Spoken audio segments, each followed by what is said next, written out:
How's it going? Nice to see you, friends. We got a whole chapter that we're going to do right now. This is Isaiah chapter 55.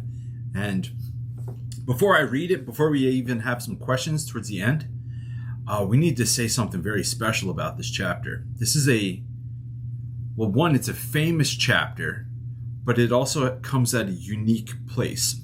So as you've been paying attention, hopefully in the midst of all of this,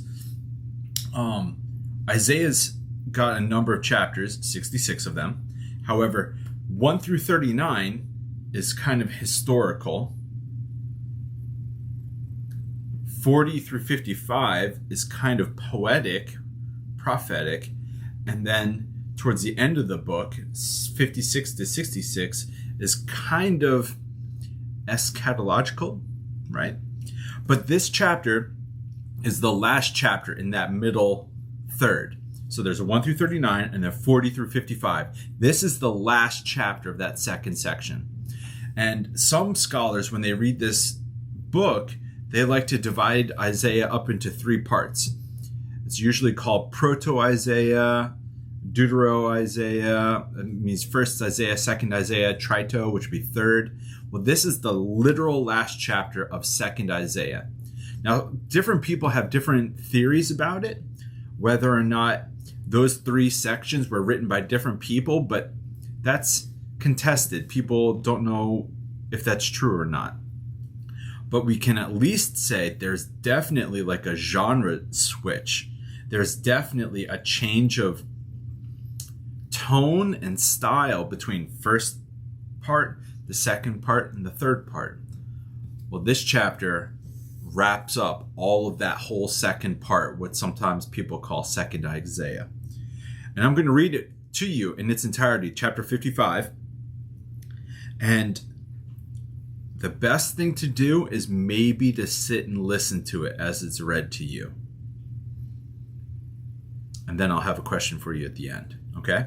Let me read it for you in its entirety. This is chapter 55, the last chapter of what some people call second Isaiah. Here we go. Come, all you who are thirsty, come to the waters, and you who have no money, come buy and eat. Come, buy wine and milk without money and without cost. Why spend money on what is not bread, and your labor on what does not satisfy? Listen to me, and eat what is good, and you will delight in the riches of fare. Give ear and come to me. Listen that you may live. Okay. I will make an everlasting covenant with you. My faithful love promised to David. See, I have made him a witness to the peoples, a ruler and commander of the peoples. Surely you will summon nations you know not. And nations you do not know will come running to you because of the Lord your God, the Holy One of Israel, for he has endowed you with splendor. Seek the Lord while he may be found. Call on him while he is near. Let the wicked forsake their ways and the unrighteous their thoughts. Let them turn to the Lord, and he will have mercy on them, and to our God, for he will freely pardon. For my thoughts are not your thoughts, neither are your ways my ways, declares the Lord.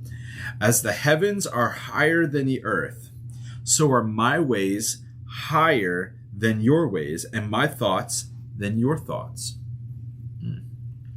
As the rain and the snow come down from heaven and do not return to it, without watering the earth and making it bud and flourish, so that it yields seed for the sower and the bread for the eater, so is my word that goes out from my mouth. It will not return to me empty, but will accomplish what I desire and achieve the purpose for which I sent it.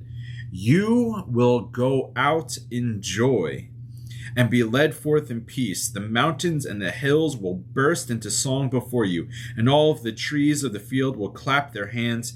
Instead of the thorn bush will grow the juniper. Instead of briars, the myrtle will grow. This will be the Lord's renown, for an everlasting sign that will endure forever.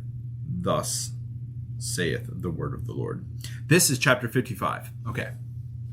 But as I mentioned to you before, Chapters 1 through 39 is like all of the lead up to Israel then being thrown out into exile.